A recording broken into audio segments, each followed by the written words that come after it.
The Great Gospel of John, Volume 1. In Sychar and surroundings at Mount Gerizim.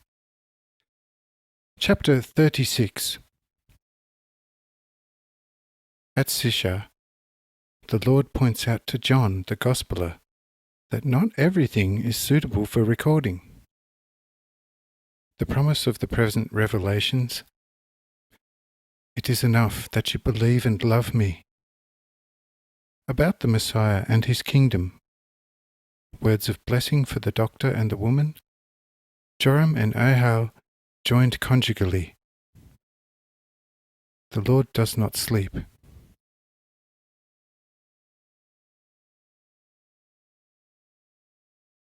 After that, John asks me, "Lord, this surely I ought to write down. This is more than the sign at Cana. This for once is a true sign of whether you have come." I said, "This too let go, because that which you are recording is a sign for the world.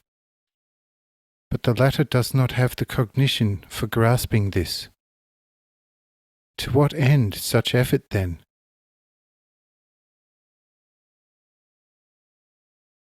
Do you think the world shall believe such? Behold, those present believe because they see it. But the world, which walks in the dark, would never believe that such took place here, because night cannot possibly imagine the works of light. Should you try to tell it about the works of light, it will laugh at you and deride you in the end. Let it therefore suffice you to record only that which I work publicly, before all the world. That which I work in secret, however, write only in your heart, but not on parchment. But there shall indeed come a time when all these secret things shall be revealed to the world.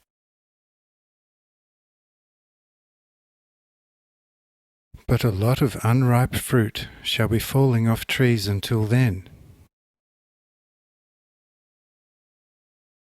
Because verily, the trees have brought forth much, yet hardly a third shall come to ripeness. Yet the 2 fallen off thirds shall first have to be trodden, and rot and wither, so that they may be dissolved by rain, and be driven into the stem by a mighty wind, for a second birth.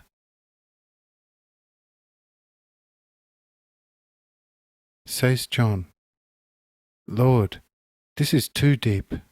Who should grasp it?" Say I, "There is no need of it. Suffice it that you believe and love me. The deeper comprehension shall be coming after the Spirit of truth shall have been poured out over you. But until this has taken place, quite a few of you, in spite of all these signs, shall be offended by my name. Because the Messiah's kingdom shall not be a kingdom of this world, but a kingdom of spirit and truth in my Father's kingdom, eternally, and there shall be no end to it for evermore. Whoever shall have been received into this kingdom shall have everlasting life, and this life shall be of a bliss which no man has yet seen, heard of, or felt in his heart."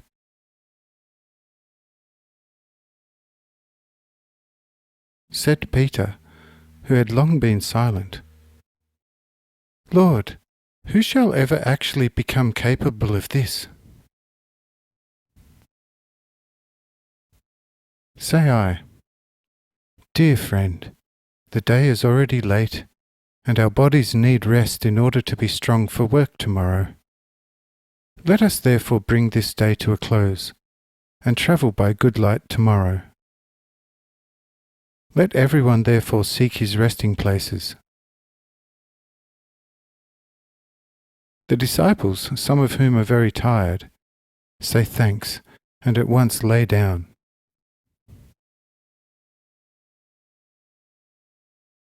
Only I and the doctor and the woman remain awake. And with the disciples soon soundly asleep, both fall down on their knees before me and thank me fervently for the unspeakable graces I had bestowed upon them and their entire house. They also asked me whether I would let them join up and follow me. But I said to them, "This is not essential for your blessedness. If you do, however, want to follow me, then it is enough if you follow me in your heart. But you should remain in this country as my witnesses, as many skeptics shall arise around here shortly. To these you shall bear good witness of me. And you, my dear Joram, from now on shall be a perfect physician. On whoever you shall lay your hands in my name shall get better immediately, regardless of how sick they may be.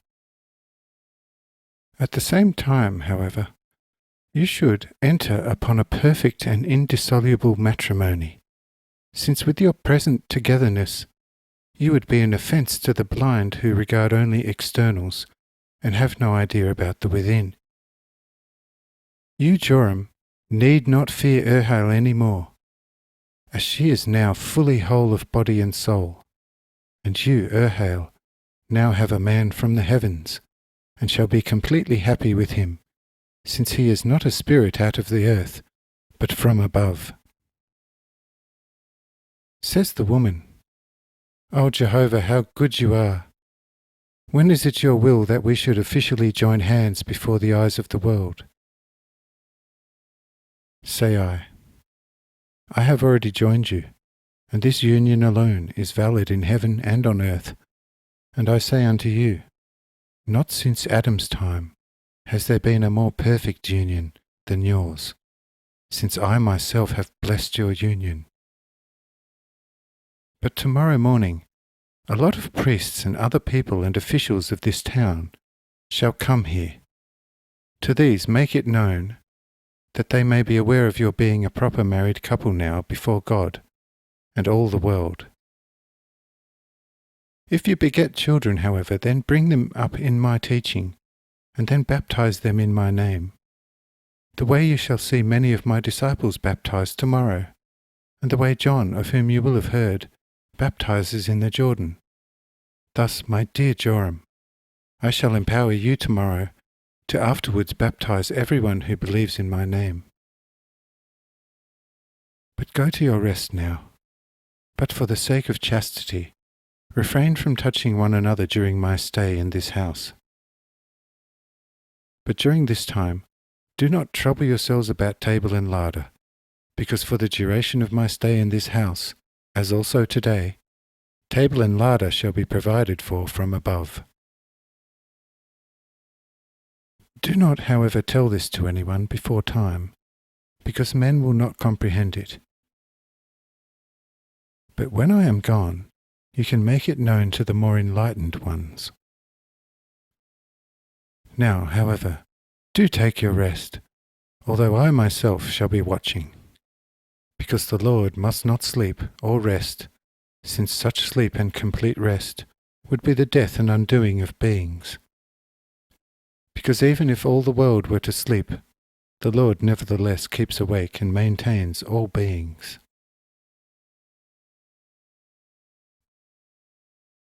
After these words, the two thank me and retire to their separate chambers for the necessary rest.